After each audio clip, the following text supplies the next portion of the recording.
Ella no era solo la hermanita de Michael Jackson. Era una rival moldeada en la misma casa, bajo la misma presión despiadada. Su historia no es una de estrellato pop, sino de una guerra de toda la vida librada a su sombra. Esta es una historia de control, perdido en un único y famoso segundo, y de una silenciosa lucha de décadas por recuperarlo. Trata del costo de un hombre que nunca elegiste y de la profunda soledad de convertirse en un icono mientras intentas escapar de una leyenda. Esta noche, nuevas evidencias y testimonios de primera mano revelan cómo ese momento infame no fue un accidente, sino resultado directo de una guerra silenciosa que había estado rugiendo durante décadas. Hemos obtenido un audio nunca antes escuchado que captura el brutal y privado costo de vivir dentro de la órbita de esa leyenda.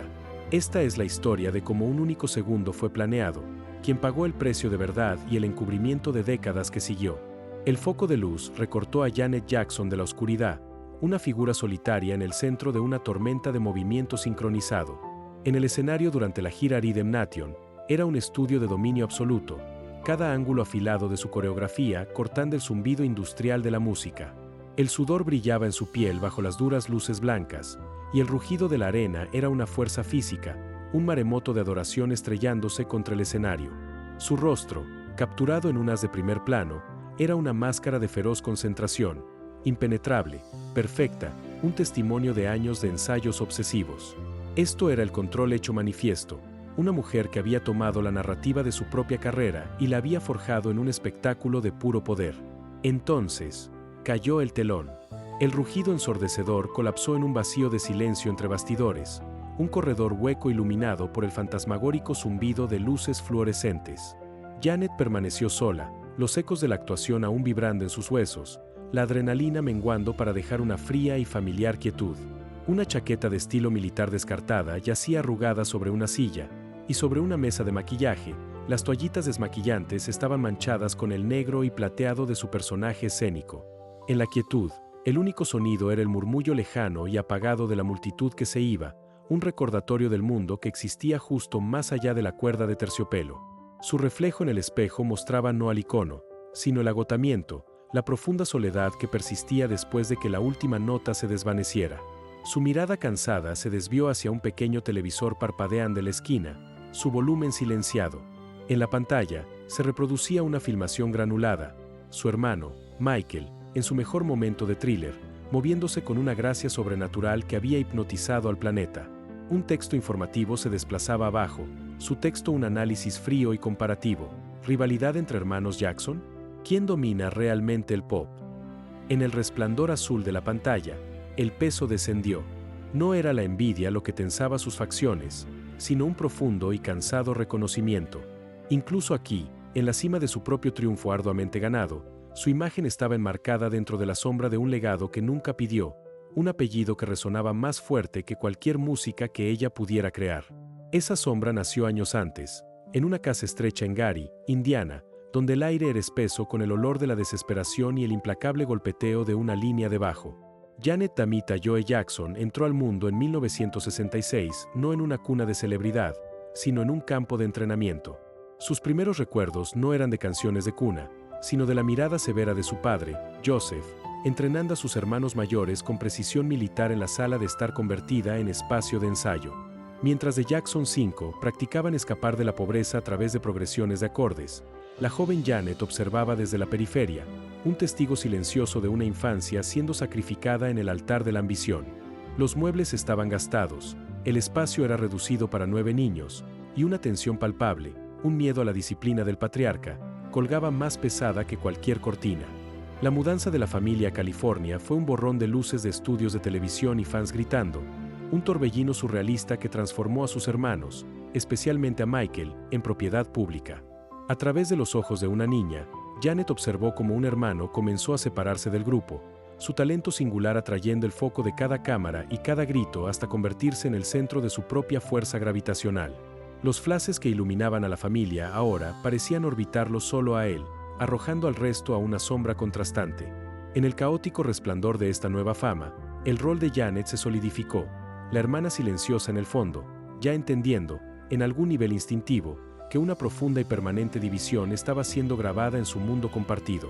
Su propia entrada forzada al centro de atención llegó a través de la parpadeante pantalla de la televisión estadounidense. Escogida para el papel de Penny en Good Times, una niña que llevaba las cicatrices del trauma, Janet transmitió una tristeza que los críticos encontraron inquietantemente auténtica para una niña. Esa profunda tristeza en sus ojos se convirtió en su primera identidad pública, no una prodigio del pop, sino un recipiente de melancolía. Incluso cuando pasó a otras series, su apellido desencadenaba una comparación inevitable y sofocante. Los comentarios diseccionaban su voz, su baile, su misma presencia contra el estándar imposible del ascenso supernova de su hermano. Y en la cruel intimidad del hogar y la industria, comenzaron los susurros sobre su cuerpo, crueles apodos sobre su peso que se clavaron hondo, plantando las semillas de una inseguridad que la perseguiría durante décadas. La niña llamada Penny estaba aprendiendo, demasiado joven, el precio exacto de un hombre que nunca eligió. En la sofocante estela del éxito de su hermano con Off the Wall,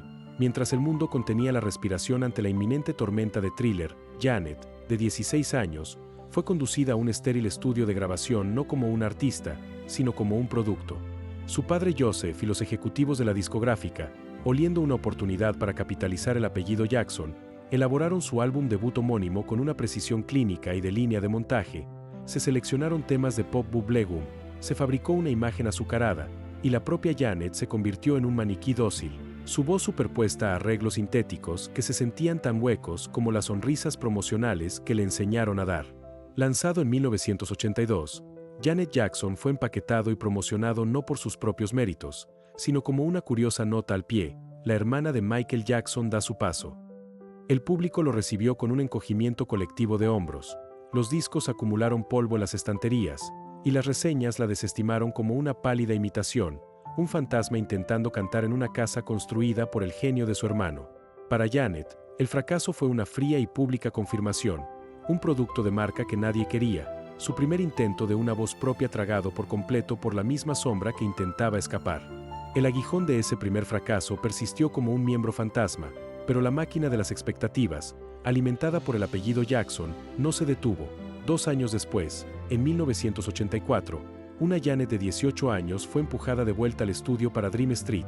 otro álbum elaborado bajo la misma supervisión estéril y paternal, sus canciones tan huecas y olvidables como las primeras. El resultado fue un segundo susurro comercial perdido en el ensordecedor rugido del mundo dominado por Thriller de Michael, consolidando su estatus a ojos de la industria como una residente permanente de la colosal sombra de su hermano, un fantasma en una jaula dorada de expectativas familiares. Agotada por la impotencia artística y las sofocantes comparaciones, llegó a un punto de quiebre, viendo el apellido Jackson no como un legado sino como una prisión de la que tenía que escapar en un intento desesperado y caótico. En un impulso salvaje y repentino por una vida que pudiera llamar suya, huyó en secreto y se casó con James DeBarge, un cantante de otra dinastía musical, ese mismo año. La ceremonia clandestina fue un acto de pura rebelión, una ilusión fugaz de libertad de la regla de Joseph y la órbita de Michael, pero rápidamente se disolvió en una bruma de rumores, desapariciones y choques volátiles, dejando a Janet emocionalmente naufragada y más aislada que nunca cuando el matrimonio fue anulado apenas unos meses después.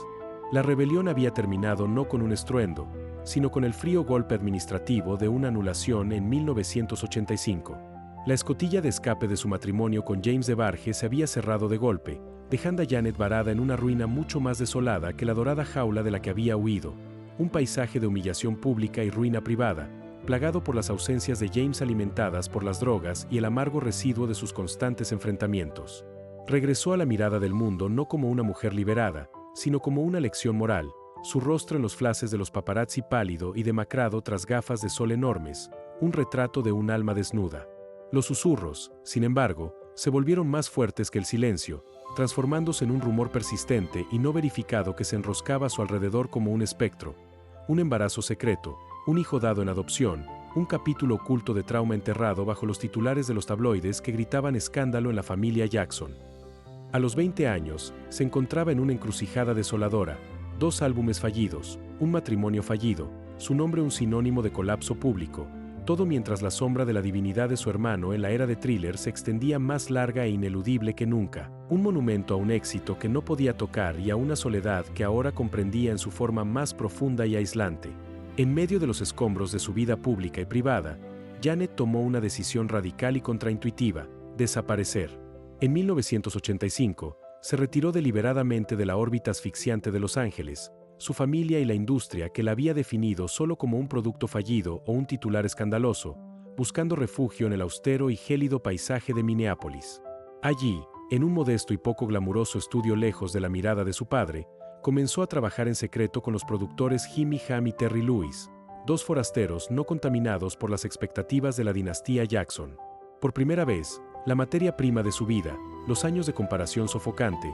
los humillantes susurros sobre su cuerpo, el dolor de su rebelión fallida, no eran fuentes de parálisis sino combustible, canalizado en sesiones nocturnas de composición donde garabateaba letras sobre independencia y autoestima en un bloc de notas. Los sintetizadores y las cajas de ritmos construyeron desde cero un nuevo mundo sonoro agresivo, un marcado contraste con el pop bubblegum de su pasado, y en la tranquila y concentrada soledad de ese invierno de Minnesota, la mujer sobre la que se había actuado comenzó, tentativamente, a actuar, construyendo el plan para su propia y desafiante resurrección lejos del deslumbrante foco que la había quemado tan completamente. Ese plan, forjado en el gélido invierno de Minneapolis, detonó en la conciencia pública en febrero de 1986 bajo el austero y declarativo título Control. El álbum no fue un lanzamiento, fue un manifiesto, su propio nombre un guante arrojado a los pies de su familia, su industria y su propio pasado. El sonido fue una revolución, los agresivos y estacatos sintetizadores de Nasty,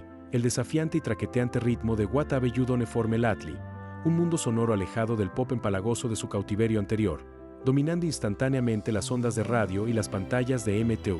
El público, acostumbrado a ver a una hermana tímida en el fondo, ahora se encontraba con una Janet Jackson renacida, hombros erguidos, mirada directa, su voz un arma de afirmación nítida mientras cantaba sobre independencia y dominio de sí misma.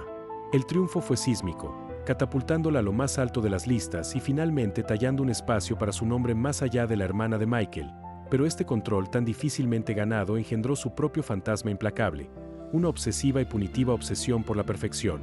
Atormentada por el fantasma del rígido entrenamiento de su padre, internalizó esa disciplina, ensayando coreografías hasta que sus músculos gritaban y microgestionando cada lentejuela y foco de luz, esforzándose por mantener una imagen impecable de control, porque el mayor miedo ahora no era el fracaso, sino la aterradora posibilidad de perder esa preciada y duramente ganada control alguna vez más. El año 1989 vio a Janet Jackson no solo ascender al trono del pop, sino declarar un reino completamente nuevo. Con Rhythm Nation 1814 asterisco, giró deliberadamente desde la afirmación personal de control hacia un manifiesto político y austero, su voz canalizando ahora la ira y la esperanza colectiva de una generación lidiando con el racismo, la pobreza y la decadencia social. Su reinvención visual fue total, las chaquetas militares negras, las siluetas severas, los decorados industriales y la coreografía, un ejército sincronizado y electrizante moviéndose como uno solo, una fuerza poderosa e impersonal para el cambio. El álbum explotó, consolidándola como una visionaria indiscutible cuya influencia en la danza, el videoclip y la interpretación pop resonaría durante décadas. Sin embargo, esta nueva cima de poder artístico tuvo un costo brutal. La presión por encarnar este icono impecable y formidable intensificó el escrutinio sobre su cuerpo, alimentando los crueles susurros que cargaba desde la adolescencia, y la misma perfección de su dominio en el escenario profundizó el abismo de aislamiento fuera de él, la cuerda de terciopelo, de la fama sintiéndose ahora menos como una barrera y más como una celda de confinamiento solitario donde los únicos sonidos eran el distante rugido de la multitud y el implacable crítico interno que reflejaba la obsesión de los medios por compararla con el único artista cuya sombra aún se cernía, una competencia que nunca podría ganar pero de la que nunca podría escapar. En 1993, el icono de conciencia social desapareció, reemplazado por una visión bañada por el sol de intimidad. El álbum homónimo de Janet, fue un desenmascaramiento deliberado y sensual. Se despojó de los uniformes negros y el frío industrial de Rhythm Nation por telas suaves, luz dorada y el languideciente y funky pulso de That's the Way Love Goes, una canción que irradiaba un placer nuevo y seguro. El álbum explotó comercialmente, un testimonio de su completo dominio artístico. Sin embargo, esta liberación desencadenó una cruel paradoja. La misma industria que una vez criticó su cuerpo ahora lo comodificaba vorazmente, con portadas de revistas y entrevistas obsesivamente enfocadas en su físico, reduciendo su declaración creativa más audaz a una serie de titulares lascivos. Había alcanzado una nueva cima de poder, pero el costo fue un tipo diferente de exposición. Su vulnerabilidad y sensualidad, ofrecidas como arte, fueron diseccionadas como escándalo, atrapándola en una dorada jaula de objetivación donde su duramente ganado control se sentía, una vez más, peligrosamente delgado. Pero justo cuando navegaba este nuevo y polarizado terreno de liberación y objetivación, el suelo bajo toda la familia Jackson se movió violentamente. A finales de 1993, mientras la imagen sensual de Janet dominaba los canales de música y su debut cinematográfico en Poetic Justice se estrenaba, una acusación sísmica detonó en la vida de su hermano, enviando a los medios globales a un frenesí voraz de 24 horas. Desde su propia cima de autonomía duramente ganada, Janet observó, testigo silenciosa, mientras las frías y deslumbrantes luces de los sets de noticias desviaban su enfoque de su cuerpo al carácter de Michael, diseccionándolo con una agresión que le resultaba a la vez horripilante y familiar. Evitó el espectáculo, sin ofrecer grandes declaraciones públicas, pero las personas cercanas a ella vieron la profunda angustia privada. El público vio un escándalo envolviendo a un icono, pero Janet vio el traumático desmoronamiento del hermano que había compartido su infancia asfixiante, que entendía exactamente el entorno de olla a presión que los había forjado a ambos, y que ahora estaba siendo consumido por la misma máquina de la fama para la que habían sido criados para alimentar. La sombra de la que había pasado una década escapando ya no era solo una de comparación, se había transformado en un abismo de escándalo y tragedia inminente, un sombrío recordatorio de que por muy lejos que corriera, la fuerza gravitacional del apellido Jackson aún podía desestabilizar su mundo en un instante. Para 1997, el peso acumulado de una vida bajo los focos, la presión implacable por actuar, los susurros corrosivos sobre su cuerpo, la profunda soledad tras la cuerda de terciopelo y el espectáculo desgarrador de la desintegración pública de su hermano, se fusionaron en un único acto confesional de alquimia artística, The Velvet Rope. Este álbum no fue un ejercicio de control, sino una rendición a la vulnerabilidad. Abandonando los himnos de poder y la crítica social, Janet descendió al núcleo oscuro e íntimo de su propia psique, transmutando la depresión, la ansiedad y un arraigado sentimiento de aislamiento en un paisaje sonoro crudo, impregnado de trip-hop. Canciones como Together Again se convirtieron en elegías conmovedoras por vidas perdidas, ocultando un dolor profundo bajo un ritmo bailable, mientras otras pistas exponían sus luchas con la autoestima y el vacío emocional con una crudeza sin precedentes en el pop mainstream. Los críticos lo aclamaron como una obra revolucionaria de valiente introspección, pero su creación fue un acto de supervivencia, una forma de terapia pública para una mujer que, incluso al desnudar su alma en el disco, mantuvo un control perfeccionista y agotador sobre la gira subsiguiente. La rígida disciplina de su infancia ahora era el único andamiaje que la sostenía mientras interpretaba canciones de una fragilidad exquisita ante multitudes rugientes, el icono en el escenario perfectamente sincronizado, la mujer fuera del escenario emocionalmente agotada y profundamente sola. Al alba del nuevo milenio, Janet buscó refugio del abismo emocional de The Velvet Rope en el pop brillante y bañado de sol de All For You en 2000, un giro deliberado y estratégico hacia la accesibilidad y el dominio comercial. Las pistas optimistas y bailables del álbum vendieron millones, la gira que la acompañó agotó estadios y ella demostró, sobre el papel, que seguía siendo una fuerza inexpugnable en el panorama pop, una profesional consumada que actuaba con una precisión impecable, casi mecánica. Sin embargo, bajo la superficie reluciente de este regreso triunfal yacía un cansancio profundo y creciente. El ciclo implacable de reinvención y la presión aplastante por mantenerse relevante se habían convertido en una rutina desgastante, su sonrisa icónica una máscara practicada que cubría una fatiga creciente. El escrutinio externo, sin embargo, no había disminuido, solo había cambiado de enfoque, mientras los tabloides y los medios diseccionaban su edad y su cuerpo con un fervor cruel y misógino, tratando a una mujer de 30 y tantos años como si su legado artístico fuera secundario a su fecha de caducidad percibida. Ella mantuvo este frágil equilibrio, un equilibrista ejecutando pasos perfectos sobre un cable que sentía deshilacharse bajo ella, la inmensa presión acumulándose hacia una inevitable y catastrófica ruptura en un escenario donde cualquier paso en falso se magnificaría 100 veces. La inevitable ruptura llegó en el escenario más expuesto imaginable, el 1 de febrero de 2004, Houston, Texas, el espectáculo de medio tiempo del Super Bowl, donde los ojos de más de 100 millones de estadounidenses estaban fijos en ella. Para Janet, era la prueba definitiva de ese control tan difícilmente ganado, un espectáculo meticulosamente planificado, de alta energía, con bailarines sincronizados y pirotecnia, cada paso ensayado con precisión militar, una continuación impecable de la disciplina que había definido su carrera. Luego, en el clímax coreografiado final compartido con Justin Timberlake, un único y catastrófico error de cálculo. Su mano desgarró su vestuario y durante una fracción de segundo, su seno quedó expuesto al ojo vivo e inexpresivo de la transmisión en directo. El momento pasó en un instante, la transmisión cortando en un borrón discordante y de pánico, pero la imagen ya estaba grabada en la retina cultural, el término estéril y apologético fallo de vestuario acuñado para ocultar una violación pública de escala asombrosa. En el silencio ensordecedor que siguió al corte, mientras el estadio zumbaba de confusión y la cabina de control estallaba en caos, Janet permaneció congelada, la máscara de control perfecto hecha añicos, reemplazada por el horror creciente de la comprensión, la narrativa de su vida, construida durante 2 décadas de control obsesivo, acababa de ser reescrita violenta e irreversiblemente por un solo segundo, y los primeros titulares ya se estaban redactando, no sobre un espectáculo, sino sobre el escándalo de Janet Jackson. En los días que siguieron, el escándalo se solidificó no en una controversia momentánea, sino en una purga sistemática e institucionalizada, un desmantelamiento frío y calculado de su carrera ejecutado con precisión corporativa. Los principales conglomerados de radio y los canales musicales, propiedad de Viacom, instituyeron una lista negra no declarada pero inquebrantable, sus canciones desapareciendo de las listas de reproducción como si las hubiera borrado una mano digital, el silencio en las ondas una sentencia más condenatoria que cualquier titular. Mientras políticos y cruzados morales la transformaban en un chivo expiatorio nacional para un pánico cultural fabricado, su indignación se centraba únicamente en ella. La carrera de Justin Timberlake continuó su ascenso imperturbable, su música sonaba, sus apariciones eran honradas, su narrativa cuidadosamente manejada hacia la de un accidente contrito, el flagrante doble rasero expuesto no como un descuido, sino como la injusticia fundacional de todo el episodio.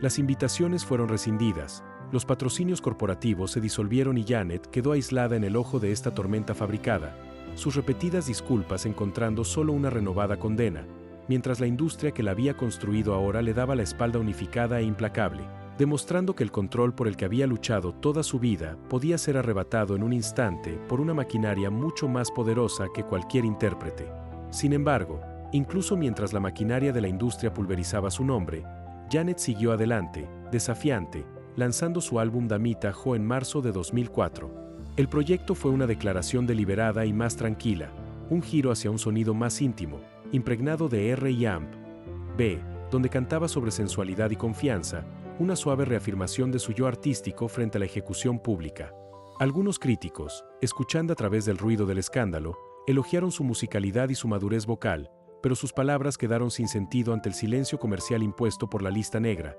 El sencillo principal, Just a Little While, se encontró con un vacío en la radio mainstream, su potencial sofocado antes de poder llegar a las masas. El álbum debutó y luego se desplomó en las listas, una caída empinada y sin gracia que no era un reflejo de su calidad, sino una medida fría y pública de la efectividad del boicot. Para un artista que había construido una carrera sobre un control de taquilla, este fracaso fue la prueba final y aplastante. Su música, su voz, su cuidadosamente elaborada declaración artística, habían sido enviadas a un vacío de su propia creación, un vacío construido por la misma industria que ella había ayudado a definir, dejándola emocionalmente agotada y retirándose aún más hacia un silencio cauteloso, su confianza en el sistema que había dominado ahora completamente, irrevocablemente.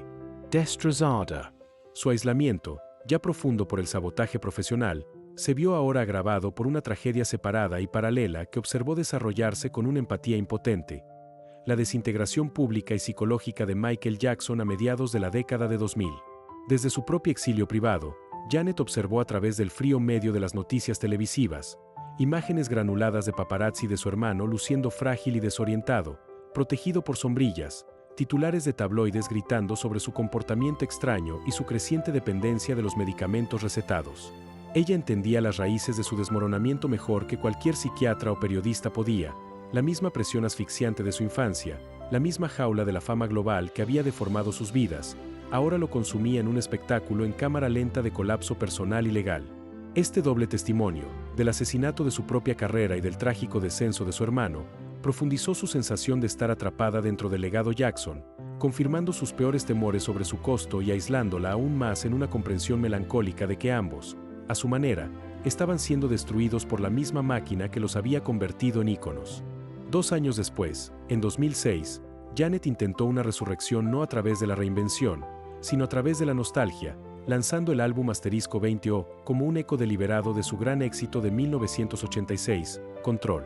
El concepto era conmovedor: reconectar con el espíritu desafiante y el paisaje sonoro del mismo álbum que primero le había otorgado independencia, pero la ejecución se sintió como un fantasma tratando de acechar su propio pasado. La industria musical se había transformado en un paisaje digital y fragmentado dominado por nuevas caras y sonidos, y el intento de Janet de recuperar una magia anterior aterrizó con un tibio fracaso comercial, su chispa apagada por el persistente frío de la industria y su propia y palpable fatiga emocional. La breve y poco notable vida del álbum en las listas sirvió como el veredicto final y aleccionador. El fuego desafiante de Control no podía reavivarse solo por voluntad, y la mujer que una vez había comandado el futuro del pop ahora se encontraba como una presencia espectral en su presente, una artista cansada cantando una revolución que ya no podía sentir auténticamente hacia un vacío que había dejado de escuchar hacía tiempo. En 2008, Janet ofreció lo que parecía un eco final y distante con Discipline, un álbum de texturas electrónicas frías y sintéticas que parecían reflejar su propio distanciamiento emocional de la industria, su discreta recepción comercial una confirmación silenciosa de su desvanecida presencia contemporánea. Sin embargo, incluso mientras su propia estrella se atenuaba, una nueva generación de estrellas del pop la veneraba abiertamente como la arquitecta de la performance moderna. Su coreografía y visuales descendientes directos de sus revoluciones de Rhythm Nation y Velvet Rope ***, una ironía conmovedora donde ella era canonizada como pionera mientras luchaba por existir como artista actual. Este periodo de su retiro silencioso fue violentamente eclipsado por el impulso creciente y ominoso alrededor de Michael, quien en 2009 anunció la serie de conciertos This Is It, un evento que los medios globales promocionaron como un regreso histórico y triunfal, el mundo zumbando con una anticipación frenética por la resurrección del rey del pop. Janet, sin embargo, observó este crescendo no con emoción sino con un frío y privado temor. Desde su propio y aislado punto de vista, escuchó los susurros entre bastidores, los informes de su alarmante fragilidad física, su extrema dependencia de medicamentos, la frágil e inestable psique bajo la deslumbrante fachada promocional, y comprendió con una claridad aterradora que la inmensa presión de este regreso fabricado era una cuenta regresiva hacia la catástrofe, un aterrador acto final para el hermano que había compartido la misma cuna asfixiante de la fama, ahora precipitándose hacia una conclusión que se sentía trágica e inevitablemente escrita. El 25 de junio de 2009, el mundo dejó de respirar, congelado por el crudo y repetitivo rótulo en cada pantalla, una lápida digital para un ícono. Para Janet, recluida en una habitación silenciosa donde el único sonido era el zumbido estático de un televisor,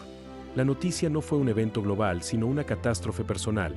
una violenta ruptura del único vínculo que realmente comprendía la exacta y asfixiante presión de su pasado compartido, el hermano que había vivido dentro de la misma jaula dorada ahora desaparecido, dejándola completamente sola en su eco de silencio, mientras el planeta estallaba en un espectáculo de duelo colectivo, inundando calles con velas, colapsando sitios web con tributos y convirtiendo su memoria en una mercancía pública. Ella fue envuelta en una disonancia surrealista, un horror privado magnificado 1000 millones de veces por el deslumbrante foco del dolor global. Días después, emergiendo pálida y temblorosa bajo las duras luces de su memorial televisado, su breve y entrecortado discurso: para ustedes, Michael es un ícono.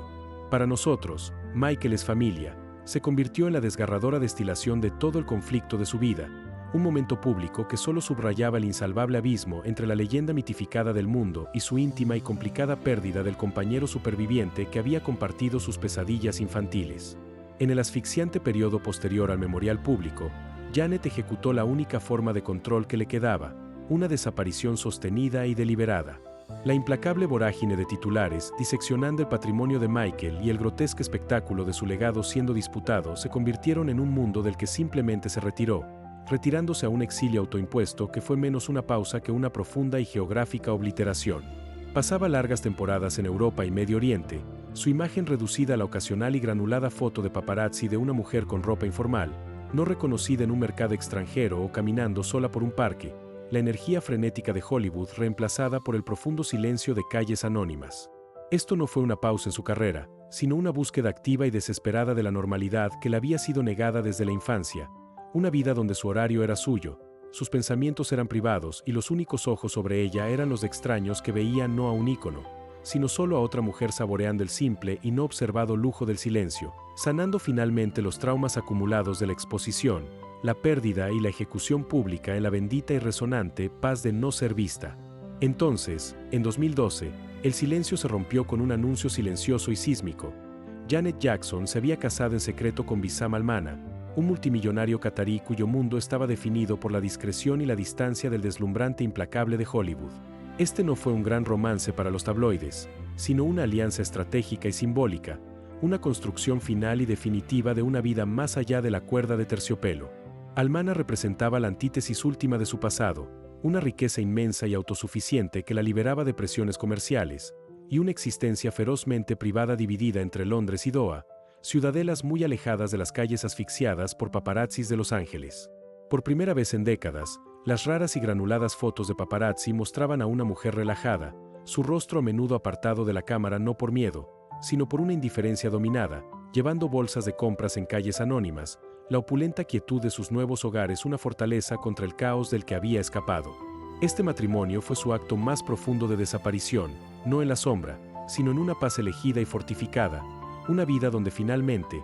indiscutiblemente, tenía el control de la única narrativa que importaba, su propia invisibilidad. Pero la fortaleza de su paz elegida resultó frágil, sus cimientos construidos sobre los mismos anhelos humanos que la fama le había negado durante tanto tiempo. En 2016, un simple anuncio en video destrozó la serena imagen de su exilio. Janet Jackson, a los 50 años, estaba embarazada de su primer hijo, un capítulo profundo e inesperado que forzó la cancelación abrupta de su gira hombreacable. El nacimiento de su hijo, Asa, en enero de 2017, fue una alegría transformadora y privada, un radiante contrapunto a una vida de actuación. Quienes estaban cerca de ella fueron testigos de una nueva y genuina satisfacción mientras se enfocaba ferozmente en proporcionarle al niño la infancia protegida y normal que ella misma nunca había conocido. Sin embargo, esta profunda realización personal fue brutalmente efímera. En apenas unos meses de la llegada de Asa, su matrimonio con Wissam Almana colapsó entre rumores de insuperables diferencias culturales y conflictos de control, sumergiéndola de nuevo en un ciclo devastadoramente familiar de ruina emocional. Una vez más, una relación iniciada como un santuario, un último y desesperado intento de estabilidad y escape, se había derrumbado, dejándola como una madre soltera acunando a su hijo bebé mientras los fantasmas de su pasado, los arraigados problemas de confianza y la ineludible presión de su existencia, resonaban en el nuevo silencio de su soledad. Un conmovedor recordatorio de que la búsqueda de la paz era una lucha continua y frágil contra los mismos patrones grabados en su alma. En los años tranquilos que siguieron, comenzó una profunda y gradual recalibración. El regreso de Janet a los escenarios ya no era una campaña por el dominio de las listas, sino una serie de eventos ceremoniales y esporádicos, un premio a la trayectoria aceptado con un gesto de gracia, un lugar como cabeza de cartel en un festival recibido con una reverencia antes reservada solo para las leyendas. El público, armado con la perspectiva de una nueva década, ahora la veía a través de una lente diferente, la superviviente. Mientras tanto, la narrativa cultural en torno al escándalo del Super Bowl experimentó una dramática, aunque tardía, inversión. Documentales y artículos de opinión diseccionaron el episodio no como un simple fallo técnico, sino como un claro estudio de caso de misoginia institucional y prejuicio racial, con Justin Timberlake enfrentando un ajuste de cuentas largamente postergado por su papel en su crucifixión profesional. Más significativamente, su legado artístico, una vez ensombrecido, fue ahora canonizado. La precisión militarizada de Rhythm Nation, la confesión íntima de The Velvet Rope, su misma estética de la actuación fueron citadas explícitamente como el modelo directo por una generación de estrellas del pop que ahora dominaban las listas, consolidándola finalmente no como la hermana de Michael, sino como Janet Jackson, la arquitecta. Esta vindicación largamente esperada allanó el camino para su acto más definitivo de autoposesión, el documental de 2022 Janet Jackson. Allí, en primeros planos íntimos y crudos, desmanteló ella misma la iconografía, hablando con una vulnerabilidad descarnada sobre los miedos de la infancia, las batallas de toda la vida con la imagen corporal y la depresión aislante que existía en los espacios silenciosos entre los vices. Replanteó a Michael no como el distante rey del pop, sino como su hermano complejo, una víctima más de su traumática crianza compartida, sus palabras tranquilas despojando la mitología global para revelar el profundo daño humano en su núcleo.